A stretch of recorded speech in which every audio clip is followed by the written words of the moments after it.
Sir வணக்கம். வணக்கம். Numerology எபிசோட்ல முதல் 3 எழுத்துக்கள் வந்து முடிச்சிருக்கோம், ABC அப்படின்னு சொல்லிட்டு. இந்த எபிசோட்ல டி எழுத்துக்கான பொது பலன்கள் என்ன அப்படிங்கிறது தான் பார்க்குறோம். டியில் பெயர் ஆரம்பிக்கிறவங்களுக்கு அந்த குணாதிசயங்கள் எப்படி இருக்கும் சார்? இந்த டீன்ற முதல் எழுத்தை பெயராக பெற்றவர்கள் மிகப்பெரிய ராஜதந்திரிகள். யாரையும் வந்து அப்படி சாணக்கியத்தனம் நிறைய இருக்கும். எப்படா முன்னமட்டு நம்ம முன்னேறது அப்படின்ற எண்ணத்தோடவே இருக்கக்கூடியவர்கள் இந்த டியில் இருக்காங்க. சூரிய கதிர்கள், அதாவது ஒவ்வொரு எழுத்துக்கும் சூரியனால் தான் அந்த எழுத்து பிரதிபலித்து அவருடைய குணாதிசயத்தை பிரதிபலிக்க செய்கிறது. இப்போ ஏயில் இருந்தால் சூரிய கதிர்கள் அந்த டிப்பில் விழுந்து அவங்களுக்கு பிரபலமான உயோகத்தை கொடுக்குது அப்படின்னு பார்த்தோம். இப்போ அதை தொடர்ந்து பார்க்கல டி மேலே டி வந்து ஏறக்குறைய ஓ மாதிரி தான், ஒரு இடத்துல ஸ்ட்ரைட்டாக வருது அப்படியே வரும். அதனால் இந்த சன் பவர்னுடைய கதிர்கள் வந்து உள்ளே போக முடியாமல் அது சிதறி போய் போகிறதுனால இவர்களுக்கு எப்பொழுதுமே ஒரு சில வேலையில் பல வேலையில் ஒரு குழப்ப நிலையிலே இருப்பார்கள். அதனால் டிக்கு அந்த குழப்பங்கள் ஏற்படலாம். ஏன்னா உள்ளே வந்து அப்சர்வ் பண்ண முடியலை அந்த சக்தியை. அதை எப்படி அப்சர்வ் பண்ணுறதுன்றது நியூமராலஜி மூலமாக அவருடைய பேரில் ஒரு சின்னமாக ஒரு சேஞ்ச். இப்போ டார்வின் இருக்கார், டார்வின் டியில் இருக்கார். இவருக்கு இந்த குழப்பமாகவே இருக்கார் டார்வின். அவரை எப்படி அந்த குழப்ப சூழ்நிலையிலிருந்து வெளிவர முடியும்? எல்லாத்துக்குமே ஒரு ரெமெடி இருக்குது. இப்போ மருத்துவத்திலே பார்த்தீங்கன்னா அலோபதி, ஹோமியோபதி, அந்த பதி இந்த பதி அப்படின்னு ஏறக்குறைய 37-40 பதி இருக்குது. அது மாதிரி இந்த நியூமராலஜி மூலமாக அவர்கள் எப்படி உயர்வுபடுத்துறது அப்படின்றது இந்த கலையின் மூலம் போனது. இப்போ டிக்கு முன்னால் ஒரு ப்ரீஃபிக்ஸ் ஏதாவது ஒரு எழுத்தை போட்டு, அதாவது அஸ்வின் டேனியல்னு வச்சுக்கோமே. அப்போ இந்த ஏ முன்னால் வந்துருச்சுன்னா இந்த டி இன்னரில் இருக்கிறனால அது பவர் கம்மியாயிடும். அப்போ ஏயினுடைய பவர் ஏறிடும். அந்த மாதிரி ப்ரிஃபிக்ஸ் போட்டு இவர்களை பெரிய லெவலில் கொண்டு வந்துடலாம். அதுக்கு அடுத்து இது வந்து ஒரு பெயருடைய முதல் எழுத்தை சரி செய்து பெயர் எண்ணையும் இவர்களுக்கு சார்பாக அமைத்து கொண்டால் நல்லதை நம்ம பண்ண முடியும். இப்போ நீங்கள் சொல்லியிருந்தீங்க டி அப்படின்னாவே ஒரு குழப்பமான மனநிலையில் தான் இருப்பாங்க, ப்ரிஃபிக்ஸ் சேர்க்கலாம் அப்படின்னு சொல்லிட்டு. சிலருக்கு என்னுடைய பேரே இருக்கட்டும் அப்படிங்கிற ஒரு எண்ணம் இருக்கும். ஸோ அந்த மாதிரி இருக்கிறவங்க வந்து எப்படி இந்த நிலையிலேருந்து மேலே வரலாம் அப்படிங்கிறத சொல்லுங்கள் சார். இப்போ டார்வினை நம்ம பார்த்தோம். அது மாதிரி ஒரு தினகரன் ஒருத்தர் இருக்காருன்னு இல்லை, டியில் இருக்குது. இவர் மென்மேலும் எப்படி சிறப்புகளை வந்து நம்ம பெற்றுக்கலாம் அப்படின்னு தான் கேட்குறீங்க. ரைட், நல்ல விஷயம். இப்போ அவருடைய கூட்டு எண் அவருக்கு சார்பாக இருந்தால் ஓரளவு மெதுவாக அப்படி ஸ்டெப் பை ஸ்டெப்பாக ஏறி அப்படியே பிக்கப் பண்ணிடலாம். அதனுடைய பெயர் கூட்டு எண், பெயரன் சொல்லுவோம். அதனுடைய கூட்டுத்தொகை அவருக்கு சார்பாக கொண்டு வந்துட்டோம்னாலே சரியாயிடும். கொஞ்சம் டிலே ஆகும், அவ்வளோதான். ஓகே.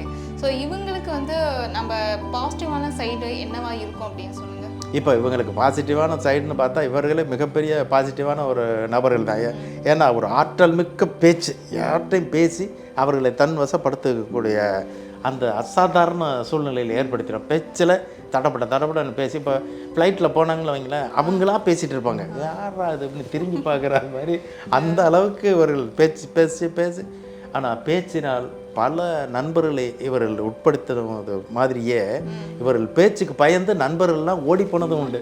ஆமாம், அப்பா பொண்ணுடுவாயா அப்படின்னு சொல்கிறாங்கல்ல, அது மாதிரி இந்த டீன்ற எழுத்தில் இருக்கிறவர்களுக்கு பேச்சு ஒரு பெரிய பிரதானம் தான். கொஞ்சம் அடக்கி வாசிக்கணும்.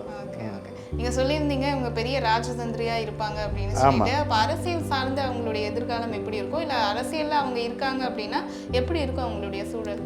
ஆமாம், இவங்க எப்படின்னா அரசியலில் வந்து போகும்போல நமக்கு முன்னால் இருக்கவன் என்ன தப்பு பண்ணுறான் அப்படின்றத ரொம்ப மைன்யூட்டாக கவனிச்சிக்கிட்டே இருந்து தலைமைக்கிட்ட போகையில் அவன் பண்ண தப்பை இவங்க பண்ணுறதில்ல. அப்போ வந்து எப்படி இவங்க வந்து அதிலேருந்து தப்பிச்சிடுறாங்க. ஓ ரைட், இவன் நல்லவன் அப்படின்னு தலைமை நினச்சிக்கிறோம். அதனால் இந்த வல்லமை அவர்களுக்கு உண்டு. தப்பு பண்ணுறதுல தப்பிக்கிறது, பிறரை தப்பு பண்ண விட்டு அதிலிருந்து நம்ம ஓடி போயிடும் அப்படின்னு அந்த எண்ணம் அவர்களுக்கு உண்டு. இந்த மாதிரி டியில் எழுத்து ஆரம்பிக்கிறவங்களுக்கு, பெயர் ஆரம்பிக்கிறவங்களுக்கு பணப்புழக்கம் அப்படிங்கிறது எப்படி இருக்கும்?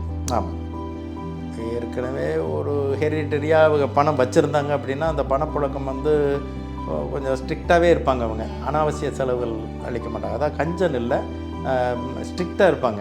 அவசியமானதுக்கு செலவழிப்பாங்க. அவசியமானதுக்கு 5 ரூபாய்க்கு பதிலாக 10 ரூபாய்க்கு கொடுத்தோன்னா அந்த வேலை நடந்துருது இல்லை. அப்போ அந்த அவசியத்துக்காக எடுத்து வச்சுருப்பாங்க. அதனால் பொருளாதார ரீதியாக அவர்கள் வந்து கஷ்டம்னு சொல்ல முடியாது. இந்த வருஷம் அவங்களுக்கு எப்படி சார்? ஆமாம், இந்த வந்து நம்ம ஏற்கனவே சிக்கு சொன்னது மாதிரி அந்த பொதுவாக பார்த்தீங்கன்னா டிக்கு மட்டும் எந்த ஒரு ஆண்டும் தவறான ஆண்டே இல்லை. ஆமாம், 1ஆம் எண்ணு வந்தாலும் சரி 9ஆம் எண்ணு வந்தாலும் சரி எல்லா வருடங்களும் அவர்களுக்கு ஓரளவு நல்லது பண்ணிக்கிட்டே தான் இருக்கும். இந்த 1ஆம் எண் 1, 3, 4, 5, 6 என்ன அவ்வளோதான், 2 தானே, 7, 8ஆம் எண்ணும் ஓகே தான். ஆனால் இந்த 9ஆம் எண் கூடுதல் பலன் தரும். அதே சமயம் இந்த 7ஆம் எண் வந்து குறைவான பலன் தரும். ஏன்னா டீன்றது 4ஆம் எண்ணை குறிக்கக்கூடியது. இந்த 7ஆம் எண் வந்து OZ அந்த எழுத்துக்களுக்கு உள்ளது. இந்த 2 விஷயங்களுமே வந்து கொஞ்சம் உல்டாவாகவே இருக்கும். நம்ம ஒன்று சரியானதுன்னு பேசணும். இப்போ நம்ம வந்து இந்தியாவுடைய தலைநகர் எது? டெல்லி. இப்போ இந்தியாவுடைய தலைநகர் எது அப்படின்னு நம்ம கேட்டோம்னா அவங்க வந்து ஹைதராபாத்தும்பாங்க. அப்போ நம்மளே குழம்பிடும், ஓ இப்போ ஹைதராபாத் மாற்றிட்டாங்களோ சமீபத்தில், என்னென்னமோ மாறுது அப்படின்னு. அந்த மாதிரி ஒரு தர்க்கமாக பேசக்கூடிய வார்த்தையாளர்கள் வரலாம். அது ஜாலம் நினச்சிட்டு பேசி சில வேலையில் மாட்டிக்கிறது. இந்த வருஷம் வேலை வாய்ப்பு அவங்களுக்கு எப்படி இருக்கும்? ஒரு வேலையில் இருக்கிறவங்களுக்கோ இல்லை வேலை தேடிட்டு இருக்கிறவங்களுக்கோ இந்த வருஷம் எப்படி இருக்கும் அப்படின்னு சொல்லுங்கள். ஆமாம், இவர்களுக்கு வந்து இப்போ ஜூன் மாதம் இவர்களுக்கு வேலை நிச்சயமாக வந்து உறுதி செய்யப்படும். அதாவது டெம்பரரியாக இருந்தால் கூட அது ரெகுலர் பண்ண முடியும். ஜூன் வந்து மிக விரைவில் வருது, அதனால் தயாராக இருக்கலாம். வெளிநாடு அத்தனை வெளிநாடுகளில் என்ன முயற்சி எடுத்தாலும் பலிக்கும். ஏற்கனவே அவர்கள் எடுத்த முயற்சிகள் பலிக்கும். அது மாதிரி இந்த ஆங்கிலத்தை கற்றுக்கொண்டு எங்கள் நாட்டுக்கு வாங்க அப்படின்னு சொல்கிறாங்கல்ல, கனடா, லண்டன், இந்த மாதிரி IELTயா, அதெல்லாம் ரொம்ப ஈஸியாக முடிச்சிருவாங்க. 10க்கு 8 மார்க் 9 மார்க் வாங்கிடுவாங்க. அந்த திறமை இந்த ஆண்டு இவர்களுக்கு ஜூன்லேருந்தே வந்துடும். அதே மாதிரி இப்போ தான் வந்து ஸ்டூடெண்ட்ஸ் அப்படின்னு சொல்லி எடுத்துகிட்டோம்னா ரிசல்ட் வந்திருக்கு, அடுத்த காலேஜ்லாம் எதிர்பார்த்துட்டு இருப்பாங்க, இல்லை ஸ்கூல் படிக்கிற பசங்களாக இருப்பாங்க. ஸோ அவங்களுக்கு வந்து எஜுகேஷன் அப்படிங்கிறது எப்படி இருக்கும்? ரைட், நல்ல எஜுகேஷன் டைம் இது. டி அப்படின்ற முதல் எழுத்தில் இருக்கக்கூடியவர்கள், இவர்களுக்கு கல்வி அப்படின்னு பார்த்தா என்ஜினியரிங், பொறியியலில் எல்லா விஷயங்களுமே நல்லா வரும். குறிப்பாக வந்து மெக்கானிக்கல் இன்ஜினியரிங், ஆட்டோமொபைல் இன்ஜினியரிங், அதுக்கு அப்புறம் வந்து வெளிநாடு போகக்கூடிய விஷயங்களே, அந்த உள்நாட்டில் இருக்கக்கூடிய விஷயங்கள் நிறைய இருக்குது. வெளிநாட்டு விஷயங்களை கற்றுக்கொண்டு வெளியில் போகிறதுக்கு அந்த வாய்ப்பும் இல்லை. ஒரு IRS படிச்சிடுறாரு, அந்த மாதிரி அவருக்கு அந்த வேலை வாய்ப்பு உண்டு. அது மாதிரி கெமிக்கல் நல்லா வரும். ஏற்றுமதி இறக்குமதி சம்பந்தமான கல்வியை கற்றுக்கொண்டால் நல்லா வரும். இந்த ஏஐன்னு இப்போ புதுசாக இருந்திருக்குல்ல, அந்த ஏஐக்கு உரியவர்களே இவங்க என்ன, அந்த அளவுக்கு இவர்களுக்கு ஏஐயில் ஒரு திறன் வாய்ந்த கல்வி கிடைக்கும். அதே மாதிரி வேலை வாய்ப்பும் கிடைக்கும். இவர் முடிக்க முன்னால், ஒரு ஆண்டுக்கு முன்னாலே இவர்களை வந்து உலக நாடுகள் இவர்களை தத்தெடுத்துக்கணும். அந்த அளவுக்கு ஏஐயில் இவர்கள் பிரபலமாக வருவாங்க. ஒரு பிரகாசமான எதிர்காலம் தான் கண்டிப்பாக உண்டு, பிரகாசமான இருக்குது. ஓகே, இந்த எழுத்தில் ஆரம்பிக்கக்கூடிய பிரபலங்கள் பற்றி சொல்லுங்கள் சார். இப்போ ஒவ்வொரு எழுத்துக்கள்லையும் ஆரம்பிக்கும் பிரபலங்கள் அப்படின்றத நம்ம சொல்லிட்டு வரோம். இந்த வரிசையில் டி அப்படின்ற முதல் எழுத்தில் இருக்கக்கூடிய பிரபலங்கள், அந்த காலகட்டத்தில் பிரபலமாக இருந்த ஒரு ஆன்மீக தென்றல் அப்படின்னு சொல்லக்கூடிய தயானந்த சரஸ்வதி ரொம்ப பிரபலமாக இருந்தாங்க. கல்வி நிறுவனங்கள்லாம் இருக்குதுன்னு நினைக்கிறேன். அது மாதிரி உலக புகழ்பெற்ற ஒரு ஹிந்தி ஆர்டிஸ்ட் தேவ் ஆனந்த் ரொம்ப ஃபேமஸ் அந்த காலகட்டம். அமிதாப் பச்சனுக்கு முன்னால் தேவ் ஆனந்த்னு ஒருத்தர் இருந்தார்னு சொல்லுவாங்க.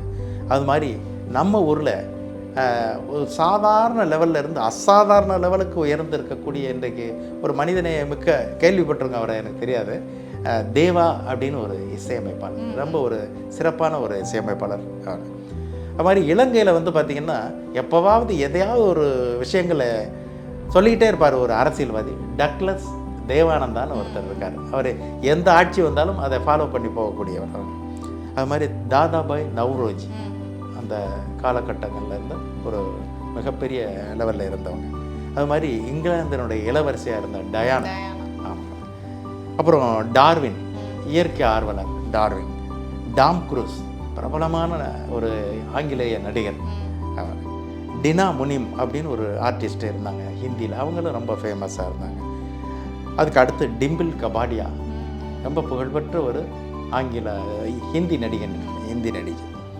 அப்புறம் இன்னைக்கு இருக்கக்கூடிய உலக பிரபல தாதா பாஸ் டொனால்டு ட்ரம்ப். அவர் என்ன முடிவு எடுக்கிறாரோ அதை உலகம் பூரா ஏற்றுக்கிறது மாதிரி இருக்குது அந்த அவர். அப்புறம் நம்ம ஒரு பிரபலமான ஒரு நடிகர் தனுஷ். இவங்கெல்லாம் டி அப்படின்ற முதல் எழுத்தில் இருக்காங்க. ஆனால் உடனே நான் டியில் இருக்கனே, நானும் அப்படி வந்துடுவேனா அப்படின்னு நீங்கள் நினைக்கிறது தெரியுது. கண்டிப்பாக வர முடியும். உங்களுக்கு ஏற்ப உங்களுடைய பெயர் அமைந்து விட்டால் நிச்சயமாக அவர்கள் வந்து விடுவார்கள். பல தகவல்கள் எங்களுக்கு சொன்னீங்க. ரொம்ப நன்றி சார். மீண்டும் சந்திப்போம். நன்றி, வணக்கம்.